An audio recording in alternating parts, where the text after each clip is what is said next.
was a lonely silhouette, needed somebody to show the way. Yeah, I was a heartbeat with no sound till you came around. Yeah, you showed me colors, light in the darkness. You were the only thing I needed. Then we got older, but we stayed the same. আসসালামু আলাইকুম everyone, আমি সন্ধ্যা সীমা গাজীপুর থেকে আজকে একটি বিয়ের blog নিয়ে চলে আসছি আপনাদের মাঝে। যে এখান থেকে আজকের এই ব্লগটি দেখছেন সবাইকে শুভেচ্ছা এবং ভালোবাসা। তো ব্লগটা দেখতে দেখতে যারা নতুন আছেন অবশ্যই লাইক কমেন্ট সাবস্ক্রাইব করবেন, আর যারা পুরাতন আপুরা আছেন তারা অবশ্যই লাইক কমেন্ট করতে ভুলবেন না। অনেকেই লাইক করতে ভুলে যান। তো আস্তে আস্তে কিন্তু আমাদের অনেকটাই লেট হয়ে গেছে। হাজব্যান্ডের অফিসিয়াল কাজ ছিল, সেই জন্য আমাদের আসতে একটু লেট হয়ে গেছে। তো এসে দেখি আমাদের যত রিলেটিভ ছিল সব খেয়ে দিয়ে চলে গেছে। তো আমরা কিন্তু আমাদের রিলেটিভ যাওয়ার 1 ঘন্টা লেটে আসছি। তো এসে দেখি যে চাচা শ্বশুরের ছেলের বিয়ে ছিল তারা শুধু খাচ্ছে, আর আমরা আরেক টেবিলে বসেছি। তো যেহেতু বিয়ের অনুষ্ঠানটা ছিল পুরান ঢাকার এদিকে এরিয়াতে আজিমপুরের দিকে, আর আমরা আসছিলাম সেই উত্তরা থেকে। আর উত্তরা থেকে দুপুরের পরে আসলে অনেকটাই জ্যাম থাকে, তো এই জ্যামের জন্য অনেকটাই লেট। তো খাবারের আইটেমগুলো খুবই ভালো ছিল। কাচ্চি বিরিয়ানি করেছে, আর করেছে রোস্ট করেছে কালো ভুনা, গরুর মাংসর কাবাব,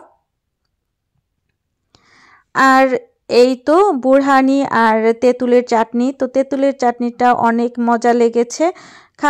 প্রতিটা খাবারই অনেক মজা ছিল। তো এক এক করে আমার হাজবেন্ড বেড়ে দিয়েছে, তো আমরা খেয়ে নিচ্ছি।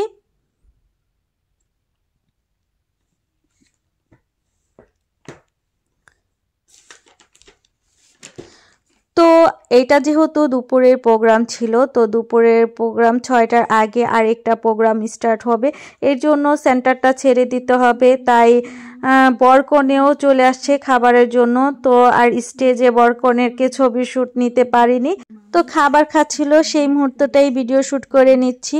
তো মাশাল্লাহ বউটা অনেক সুন্দর, কি বলবো। আর এই দেওরটা ছিল বাহিরে, তো বাহির থেকে এসে বিয়ে করেছে। তো উনিও ওনার ফ্রেন্ডের সাথে অনেক মজা করছে, ফ্রেন্ডদের সাথে, এইটাই। তো তাদের ভিডিও শ্যুট নেওয়ার পরে আমরা নিচে আবার চলে আসলাম। তো নিচে এসে আমার মেয়ে একটু ভিডিও শ্যুট করে নিচ্ছে। এরই মধ্যে আমাদের কিছু যারা রিলেটিভ ছিল তাদের সাথে একটু গল্প করছিলাম আমরা দাঁড়িয়ে থেকে। তো গল্পর মধ্যে আমার মেয়ে আবার অনেকটাই ডিস্টার্ব করছে, শুধু বলতেছে চলো আম্মু যেখানে বর কনে বসে সেই স্টেজে যাই, আমি একটু ছবি তুলবো। তো আমি বলতেছি দাঁড়াও একটু ওয়েট করো।